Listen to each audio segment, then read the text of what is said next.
Salve gente, benvenuti o bentornati nel multiverso imperfetto di un geek qualunque. Oggi, a distanza di qualche mese dal tanto discusso finale, torniamo finalmente a parlare di cose più strane, e in particolare di una serie spin-off che praticamente nessuno aveva chiesto e per la quale io stesso avevo zero interesse. Ovviamente stiamo parlando di Storie dal 1985, una serie animata che vorrebbe raccontarci eventi e vicende accadute tra la seconda e la terza stagione della serie principale, quando Stranger Things era ancora una piccola lettera d'amore agli anni '80 e soprattutto l'atmosfera di mistero sembrava uscita da uno strano mix di Spielberg, Stephen King e John Carpenter. Ora, questa serie, almeno sulla carta, avrebbe anche potuto essere interessante, ok? Perché torna esattamente al periodo più amato dai fan, ovvero quello in cui Hawkins era ancora piccola, il gruppo non era ancora stato afflitto dalle crisi adolescenziali e soprattutto il mistero non era ancora diventato una gigantesca guerra interdimensionale capeggiata da un serial killer psicopatico.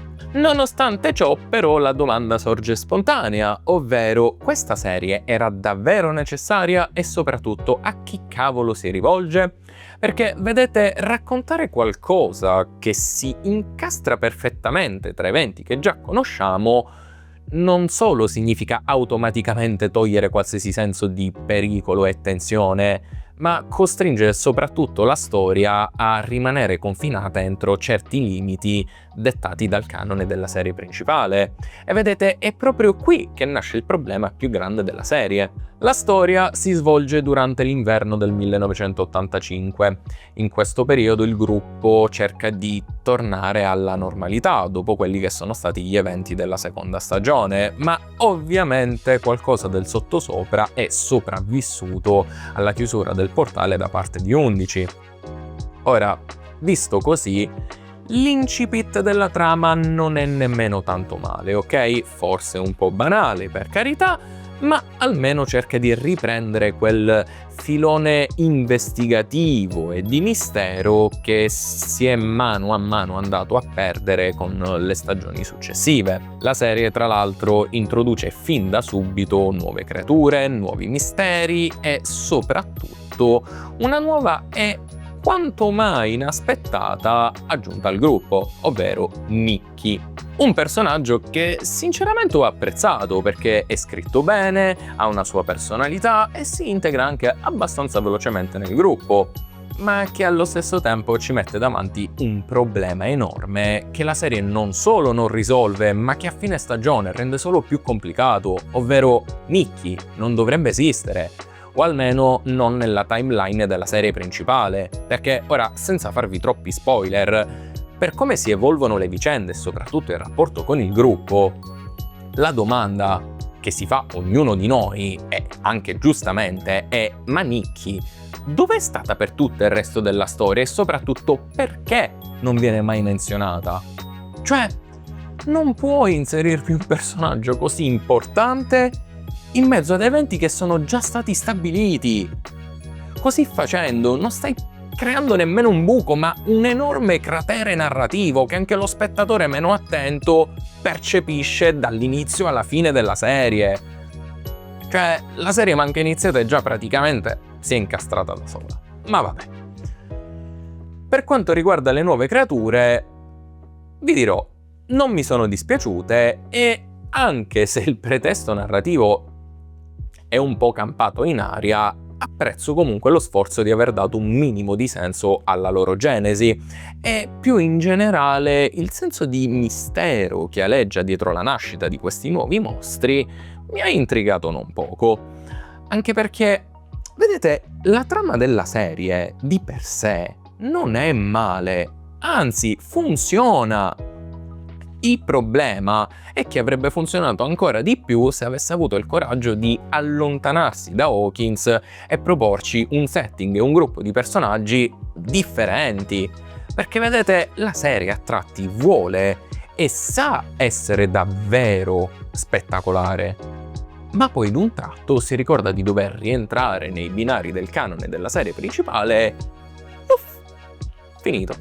L'esempio perfetto non è tanto la plot armor dei protagonisti, perché a quella penso che ci abbiamo fatto un po' tutti l'abitudine negli anni, anche se vi confesso che vedere Max e Lucas tenere a bada dei demogorgoni sotto steroidi a mani nude, o addirittura Will che ne fa fuori qualcuno a martellate, ecco, fa comunque un certo effetto, ma no.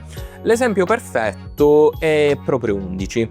Ora, io non voglio dire che nella serie principale Undy sia totalmente inutile, ok? Ma diciamoci la verità, non è che i suoi poteri vengano gestiti e usati proprio bene, ecco. Inoltre, se non ricordo male, sono abbastanza limitati in un certo senso.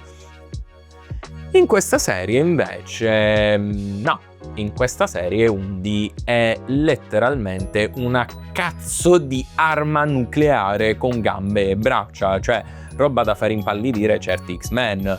Combatte con una furia e un controllo di sti poteri che è allucinante. Squarcia mostri, lancia tombini come se fossero lame rotanti, stradica addirittura alberi e li usa per impalarci demogorgoni. Il tutto con una naturalezza quasi disturbante, a dire il vero. Cioè, se nella serie principale avesse combattuto sempre così, penso che avremmo visto decisamente meno puntate.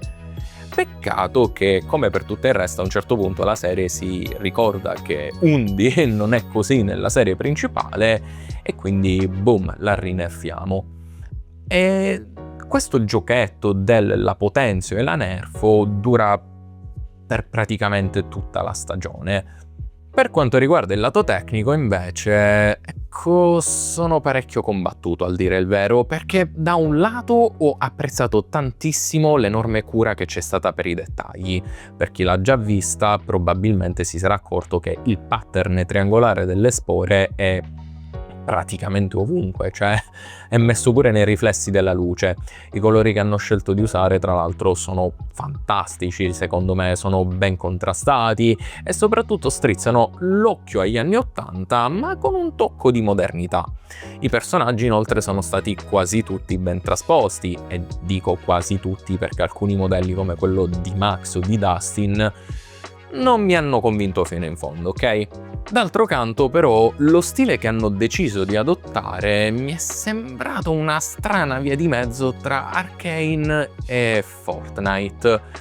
Cioè, da un lato mi ha colpito tantissimo il modo in cui le luci sono state curate, il modo in cui le ombre cercano di dare profondità, la voglia di ricreare anche quello stile pittorico e anche un po' sporco tipico di Arcane, e più in generale diciamo che è evidente che hanno cercato di rendere il tutto un po' più cinematografico, ma al tempo stesso questo stile viene a tratti ipersemplificato, con volti puliti, texture meno dettagliate e proporzioni decisamente più stilizzate, che rendono il tutto non abbastanza artistico da essere memorabile, ma nemmeno abbastanza semplice da essere iconico. È semplicemente funzionale, diciamo. E questo è secondo me un grande problema, perché Stranger Things si è sempre distinta per lo stile, mentre questo sembra qualcosa nato per essere semplicemente replicato. Ora, sia chiaro, nonostante tutte queste critiche, la serie comunque non è interamente da buttare, ha comunque dei momenti interessanti e artisticamente parlando, nonostante la sua derivatività, è comunque bella da vedere. Io personalmente non posso dire di averla amata alla follia, ma nel complesso l'ho apprezzata. Certo, non morivo dalla voglia di fare binge watching, ma l'ho sicuramente apprezzata più delle ultime stagioni della serie principale, e no, non sto scherzando. In sostanza, Storie dal 1985 è una serie carina, sì, ma decisamente superflua e che vuole incastrarsi a forza in una storia già finita e che in realtà non ha più niente da raccontare. Rispetto alla serie principale, l'animazione permette sicuramente di rendere certe scene come i combattimenti di maggiore impatto e al tempo stesso offre anche scene altamente suggestive, principalmente grazie ai colori e ai giochi di luce. I nuovi protagonisti e le nuove creature, inoltre, portano sicuramente una ventata d'aria fresca e secondo me sono la cosa che funzionano di più. Tuttavia non bastano a salvare la serie, anche perché se avessero avuto il coraggio di distaccarsi dalla serie principale, probabilmente ne sarebbe uscito un piccolo capolavoro, ma così per com'è mi dispiace, ma continuo semplicemente a non capire il senso di questa serie. Ora, se siete fan delle prime stagioni, io sicuramente ve la consiglio. Se siete invece dei fan un po' più accaniti, probabilmente potreste detestarla. Se invece siete capitati in questo video perché cercavate semplicemente una ragione per guardarla o non guardarla, beh, sappiate che il mio consiglio è: vedetela, ma con qualche riserva e soprattutto non aspettatevi una serie evento. Boh, ragazzi, che dirvi di più? Purtroppo non c'era tantissimo da dire su questa serie, o almeno per quanto mi riguarda è un po' tutto quello che volevo dire. Se volete approfondire un po' di più, vi invito alla live sul canale di Nerd Café, dove parleremo in modo un po' più approfondito e in più persone riguardo l'argomento. Io per oggi vi saluto e ci vediamo al prossimo video nell'universo imperfetto di un geek qualunque. Ciao!